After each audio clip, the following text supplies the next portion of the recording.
आज की सेशन में हम लोग बात करेंगे नॉन हिंदी, मतलब इसका अर्थ होता है जो मैथिली के बच्चे हैं और जो बच्चे उर्दू के बच्चे, उसके लिए अत्यंत महत्वपूर्ण आज का क्लास रहेगा।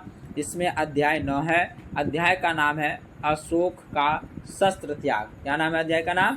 अशोक का शस्त्र त्याग है। इसमें जो है बंशीधर श्रीवास्तव रचित एकांकी है। पूछा जाएगा अशोक का शस्त्र त्याग जो है यह है क्या? यह एक एकांकी है। क्या है ये जी? एकांकी है। और ये किसके द्वारा लिखा गया है, या इनका लेखक कौन है, या इसका रचयिता कौन है? वह बंशीधर श्रीवास्तव है। कौन है? बंशीधर श्रीवास्तव है। अशोक का शस्त्र त्याग अहिंसा के पक्ष में अपने कथानक का मार्मिक विकास करता है। यह किसके पक्ष में करता है जी? अहिंसा के पक्ष में। किसके पक्ष में करता है? अब अहिंसा के पक्ष में कथानायक का मार्मिक जो है विकास करता है। तो यह जो है मार्मिक विकास कर रही है। कैसे विकास कर रही है जी? मार्मिक। शांति के पक्ष में सक्रिय होने की शिक्षा देती है। और शांति के पक्ष में कैसी देती है जी? सक्रिय होने की शिक्षा देती है। ये पूछा जाएगा आपसे, बताइए अहिंसा के पक्ष में या किस प्रकार की कथानक कर दे रहा है? तो मार्मिक विकास दे रहा है। क्या दे रहा है जी? मार्मिक विकास। लेकिन शांति के पक्ष में कैसा दे रहा है? सक्रिय होने की शिक्षा देती है। और इस लिहाज से पाठ की उपाय देता उल्लेखनीय है और अभिनय, नाटकीय दृश्य संयोजन और प्रभाव्यता की दृष्टि से पाठ बहुत ही विशिष्ट है। अब बात करेंगे पहला दृश्य। कौन सा दृश्य? पहला दृश्य है, एक मैदान में मगध के सैनिक के शिविर लगे हुए थे। एक मैदान में कहाँ के सैनिक का लगा हुआ था जी? मगध के सैनिक का शिविर लगा हुआ था। बीच में मगध का पताका फहरा रही है। पताका के पास ही सम्राट अशोक का शिविर था। पूछ सकता है आपको, एक साइड किसकी, कहाँ की सैनिक का शिविर लगा हुआ था? तो मगध का। कहाँ का? मगध का। और बीच में मगध का, बीच में जो है किसका पताका फहरा रहा था? मगध का फहरा रहा था। और अशोक सम्राट का शिविर कहाँ पर था? उसी पताका के बीच में था। कहाँ पर जी? पताका के बीच में था। पास में था। कहाँ पर था? पास में था। संध्या बीत चुकी थी, मतलब अंधेरा हो चुका था, शाम का खत्म। आकाश में तारे चमकने लगे, शिविर के दीपक जल गए। अपने शिविर में अशोक अकेले टहल रहे हैं। उनके मुख पर चिंता की छाया। वे कुछ सोचते हुए आसन पर बैठ जाता। क्वेश्चन ये भी पूछा जाएगा, जो अशोक के मुख पर क्या चीज छाया दे रहा था? चिंता का छाया था। किसका छाया था जी? चिंता का छाया था। अशोक स्वतः, मतलब आज 4 साल से, कितने साल से जी? 4 साल से यह युद्ध हो रहा था। पूछ सकता है युद्ध कितने साल से हो रहा था? 4 साल से। और कलिंग आज भी जीता नहीं जा सका, लेकिन फिर भी कलिंग को नहीं जीता नहीं जा सकता। दोनों ओर से लाखों आदमी मारे गए। कितने आदमी मारे गए? लाखों आदमी मारे गए, लाखों घायल हुए, पर हम आज भी असफल है। क्या होगा इसका परिणाम? और द्वारपाल सिर झुकाकर, राजन संवाददाता आना चाहता है। अशोक आने दो। संवाददाता प्रवेश कर, महाराज अशोक की जय हो। शुभ संवाद है। गुप्तचर समाचार लाया है कि कलिंग के महाराजा लड़ाई में मारे गए हैं। गुप्तचर समाचार क्या लाए जी? कलिंग का राजा क्या कर दिया गया है? मारा गया है। पूछ सकता है गुप्तचर, पहला दृश्य में गुप्तचर जो आया था वह क्या संदेश लेके आया था? तो कलिंग के महाराज क्या कर गए थे? मारे गए हैं। क्या कर दिए जी? अशोक प्रसन्नता पूर्वक मारे गए। तो अशोक को प्रसन्नता हुआ, मारे गए। मगध की विजय हुई है, कलिंग जीत लिया गया। क्या बोला गया? कलिंग जीत गया। संवाददाता चुप रहता। संवाददाता क्या रहता है? चुप रहता है, बोलता कुछ भी नहीं है। अभी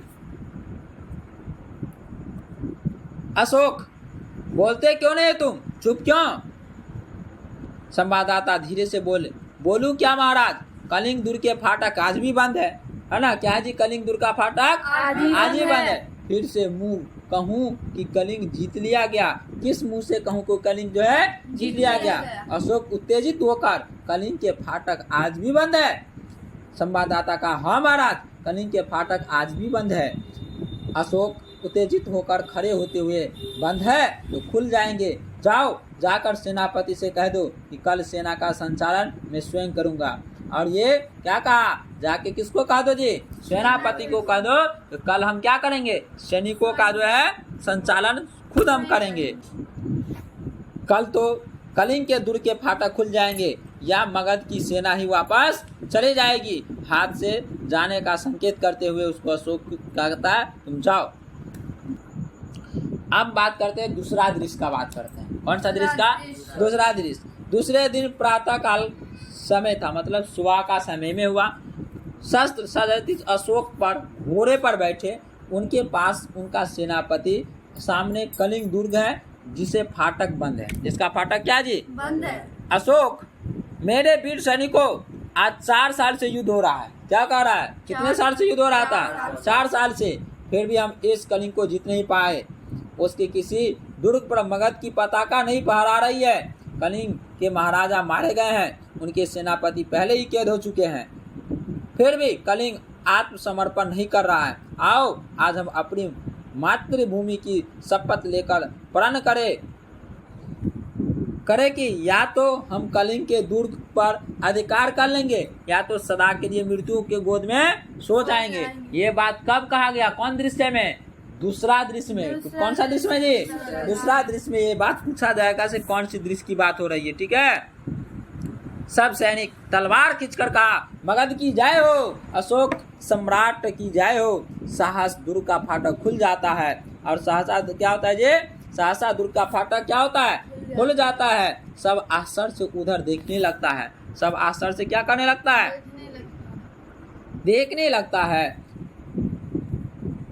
उनकी तलवारें खींची की खींची रह जाती है। शस्त्र सज्जित स्त्रियों की विशाल सेना फाटक के बाहर निकलती है और वहां से कहाँ का जी, जितने लड़कियां, मतलब कलिंग का जितने लड़कियां थे जब राजा मारे गए, लेकिन शस्त्र सज्जित स्त्रियों जो थे सब अपना अपना क्या किया, तलवार लेके विशाल सेना के साथ फाटक के बाहर निकलने लगती है। सेना के आगे पुरुष भेष में एक वीरांगना, सेना के आगे क्या जी, पुरुष के भेष में एक वीरांगना है, जो सैनिक भेष में साक्षात चंडी सी दिखाई देती है। कैसी सी दिखाई देती थी वीरांगना, चंडी सी दिखाई देती है। यह कलिंग महाराज की कन्या कौन थी, पद्मा थी, और वह चंडी सी जो दिखाने वाली थी वह कौन थे, पद्मा थी। जो किसकी कन्या थी, वह किसकी बेटी थी, कलिंग महाराज का। किसका जी, स्त्रियों की सेना अशोक की सेना से कुछ ही दूरी पर रुक जाती है। अशोक के सिपाही मात्र मुग्ध से देखते हुए अशोक भी चकित रह जाते हैं, है ना। अशोक की भी आश्चर्य होता है, ये तो महिलाएं सब लड़ने के लिए आ रही है। पद्मा आगे बढ़कर अपनी सेना से बहिनों, तुम वीर कन्या, वीर भैगनी और वीर पत्नी हो। किसने कहा ये बात, पद्मा ने कहा। पूछ सकता है कि ये बात किसने कहा, वीर कन्या, वीर भैगनी और वीर पत्नी, यह पद्मा कहता है। मुझे तुमसे कुछ नहीं कहना है। जिस सेना ने तुम्हारे पिता, पुत्र, भाई और पति को हत्या की है वह तुम्हारे सामने खड़ी है। आज उसी से तुम्हें लोहा लेना है। तुम प्रण करो, किस किस से जी, प्रण करो कि जननी जन्मभूमि की पराधीन होते देखने से के पहले तुम सदा के लिए अपनी आंख बंद कर लोगे। और तुम्हारे क्या है बोला जी, इसमें पिता, भाई, पुत्र और पति का हत्या हुआ था। किसका हत्या हुआ था, पिता, भाई, पुत्र और पति का हत्या हुआ था। आगे है अशोक स्वतः यह कौन है, क्या साक्षात दुर्गा कलिंग की रक्षा करने के लिए युद्ध में उतर आई है। क्या बोला जी, अशोक क्या बोले, दुर्गा, क्या बोले, दुर्गा कलिंग की रक्षा करने के लिए युद्ध में उतर आई है। शेष सैनिक भी सीधी स्त्रियां, सभी स्त्रियां हैं। क्या स्त्रियों से भी युद्ध करना होगा, क्या अशोक को स्त्रियों का भी वध करना होगा।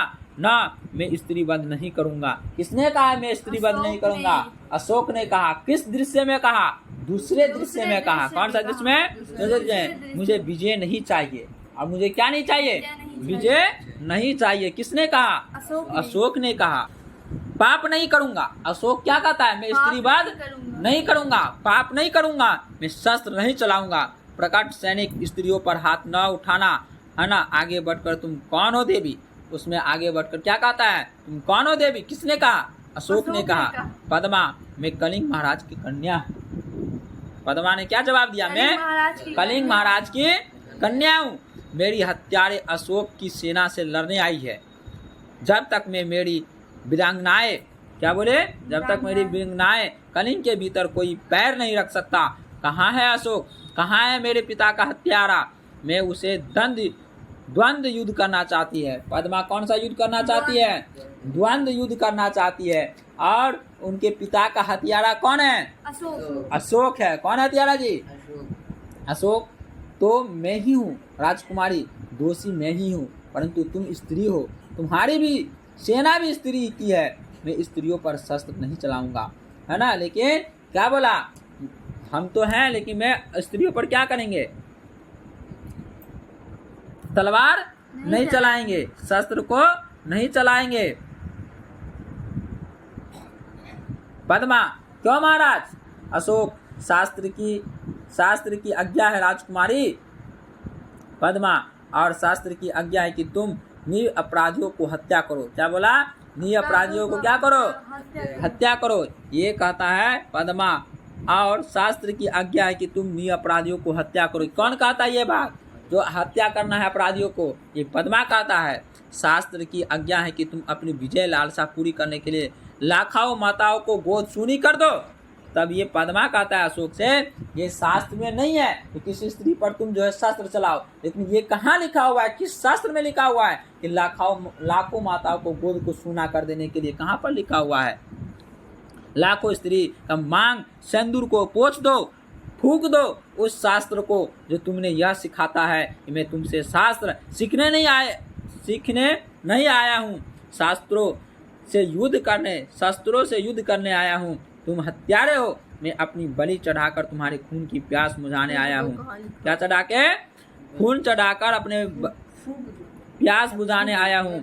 अपने सिपाहियों से कहो कि तलवार उठाए, और कलिंग की स्त्रियां तुमसे कुछ नहीं चाहती, केवल युद्ध चाहती है। अशोक सिर झुका लेते हैं। अशोक क्या करता है? पद्मा, क्यों सिर क्यों झुका लिया महाराज? मैं युद्ध चाहता हूँ, केवल युद्ध। आज आपके भीषण युद्ध की पूर्णाहुति होगी। अशोक, बहुत हो चुका राजकुमारी, मैं अब यह युद्ध नहीं करूँगा, कभी युद्ध नहीं करूँगा। तलवार नीचे फेंक देते हैं। कौन? अशोक। कौन फेंक देते हैं जी? अशोक चंद्र। पद्मा, यह महाराज, यह क्या है महाराज? अशोक, अपने सैनिक से तुम भी अपने तलवारें नीचे फेंक दो। आज से अशोक तुम्हें कभी किसी पर आक्रमण करने की आज्ञा नहीं देगा। फेंक दो अपनी तलवारें। सभी सैनिक अपनी अपनी तलवारों को फेंक देते हैं। पद्मा आगे बढ़कर, मैं भूलावे में नहीं आ सकती महाराज, मैं तुमसे युद्ध करूंगी, मुझे अपने पिता का बदला लेना है। अशोक सिर झुकाकर, तो लीजिए बदला राजकुमारी, मैं अपराधी हूँ। जिस अशोक ने लाखों का सिर काटा है, और जिस अशोक का सिर आज तक किसी के आगे नहीं झुका है, वो आपके आगे नत है। काट लीजिए इस सिर को। मैं हथियार नहीं उठाऊंगा, मेरी प्रतिज्ञा अटल है। अशोक सिर झुकाकर खड़े हो गए। पद्मा, तो जाइए महाराज, स्त्रियां भी निहत्थों पर कभी वार नहीं करता है। क्या बोले स्त्रियां जी? स्त्रियां बोले निहत्थों पर कभी वार नहीं करेगी। आप अपनी प्रतिज्ञा की रक्षा के लिए जीवित रहिए। पद्मा अपनी स्त्री की सेना के साथ दुर्ग में चली जाती है। अब आता है तीसरा दृश्य। कौन सा दृश्य आता है जी? तीसरा दृश्य में क्या होता है, जरा उसको सुनो। अशोक और उसके सभी सरदार पीले वस्त्र धारण किए हुए हैं। पूछ सकता है अशोक और उसके सभी सरदार कौन सा वस्त्र धारण किए हैं? पीले वस्त्र धारण किए। उनके सामने एक बौद्ध भिक्षु बैठे हुए हैं। उनके सामने कौन बैठे हुए हैं? बौद्ध भिक्षु बैठे हुए हैं। बौद्ध भिक्षु, अशोक से कहो मैं प्रतिज्ञा करता हूँ कि अशोक भी कहता है मैं प्रतिज्ञा करता हूँ। बौद्ध भिक्षु फिर कहता है जब तक मेरे शरीर में प्राण रहेंगे। क्या बोला? जब तक मेरे शरीर में प्राण रहेंगे। अशोक भी कहता है जब तक मेरे शरीर में प्राण रहेंगे, है ना। अशोक भी ये बात वो दोहराता है।